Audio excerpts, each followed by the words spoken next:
L'âne d'or de Nicolas Machiavel, traduit de l'italien par Christian Beck, du volume Le Prince et autres nouvelles des éditions Robert Laffont. L'âne d'or, composé entre 1516 et 1517, chant premier. Je vais chanter, si la fortune l'accepte, les événements divers, les peines et les tourments que j'ai soufferts sous la forme d'un âne. Je ne demande pas que l'hélicone répande une onde nouvelle, ni que Phébus dépose son arc et son carquois pour accompagner de sa lyre mes vers. De nos jours, en effet, on n'obtient plus cette grâce, et je suis d'autre part certain que le braiement d'un âne n'a pas besoin de cithare.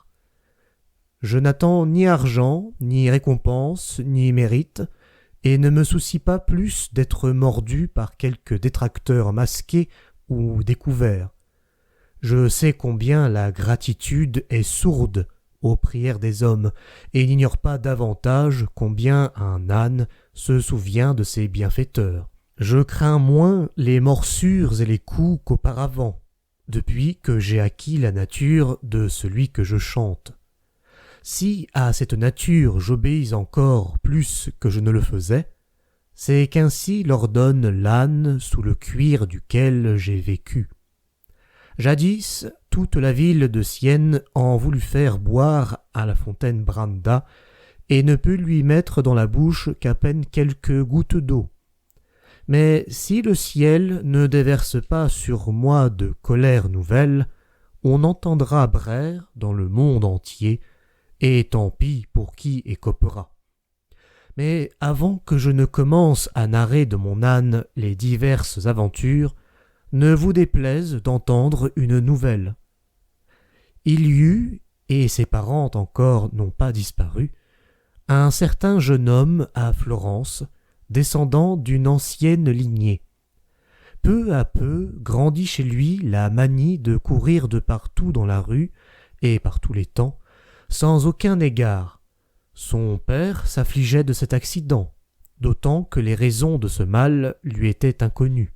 Il voulut savoir maintes opinions de maintes sages personnes, et lui administra 1000 remèdes de 1000 espèces. Outre cela, il le consacra sans doute. Mais tous les remèdes furent vains, car toujours et partout il continua à courir. Enfin, un certain charlatan, dont on voit ici un grand nombre aujourd'hui, promit à son père de le guérir. Mais comme il advient que l'on croit toujours ceux qui vous promettent le bonheur, d'où il découle que l'on ajoute tant de fois aux médecins que, leur faisant confiance, on se prive de la santé et que seule cette troupe semble se repaître et vivre du malheur des autres, ainsi cet homme n'eut aucun doute et lui mit le cas entre les mains, car il crut à ses paroles. Il lui plaça 100 parfums sous le nez, lui fit saigner sur saigner, et pensa alors l'avoir guéri de sa manie de courir. Après lui avoir donné d'autres remèdes encore, il rendit pour guéri le fils à son père, aux conditions que nous allons vous dire. Ne jamais le laisser sortir seul l'espace de 4 mois, mais qu'avec lui demeure quelqu'un, pour le cas où il prendrait son vol, et qu'il le retienne avec de bonnes manières, en lui découvrant son erreur, et le priant de se soucier de son honneur. Ainsi, plus d'1 mois, il sortit honnêtement et sagement entre 2 de ses frères, plein de crainte et de respect. Mais arrivé un jour rue Martelly, là d'où l'on peut voir la grande rue, ses cheveux se mirent à se dresser sur sa tête. Le jeune homme ne put se retenir, en voyant cette rue droite et spacieuse, de retomber dans son ancien plaisir. Ne pensant à rien d'autre, la manie de courir le reprit, une manie qui jamais ne s'arrête. Parvenu au début de la rue, il laissa tomber son manteau par terre, dit « le Christ lui-même ne me retiendra pas. » Et il s'enfuit. Ainsi courut-il toute sa vie, si bien que son père y perdit son argent, et le médecin tous ses efforts. Notre esprit, en effet, toujours porté à suivre ses instincts, ne peut nous défendre de nos habitudes et de notre nature.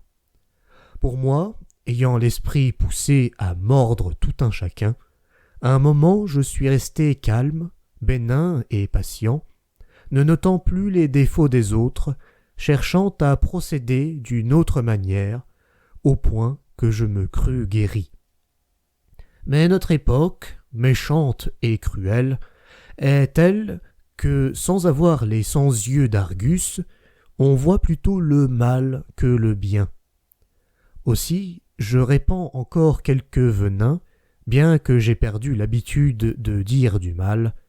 C'est l'époque qui m'y force, riche qu'elle est en cela. Notre âne, qui par tant de chemins de notre monde a poussé ses pas pour observer l'esprit de tous les mortels, bien qu'il cherchât à réfréner ses longues marches dans les rues, le ciel ne put l'empêcher de braire. Que personne, donc, ne s'approche de cet animal grossier et têtu, pour ne pas devoir supporter ses plaisanteries assigniennes. Quiconque étudie la nature de l'âne sait bien que ses meilleurs tours consistent à décocher une paire de ruades et à lâcher 2 paix. Que l'on bavarde ou parlotte, que l'on se vante ou fasse du bruit, il faut que cet âne vous atteigne. Vous saurez combien est corrompu le monde, car je veux qu'il vous le dépeigne tout entier, avant d'avoir rongé son frein et son bas. Celui qui prendra cela de travers, tant pis pour lui.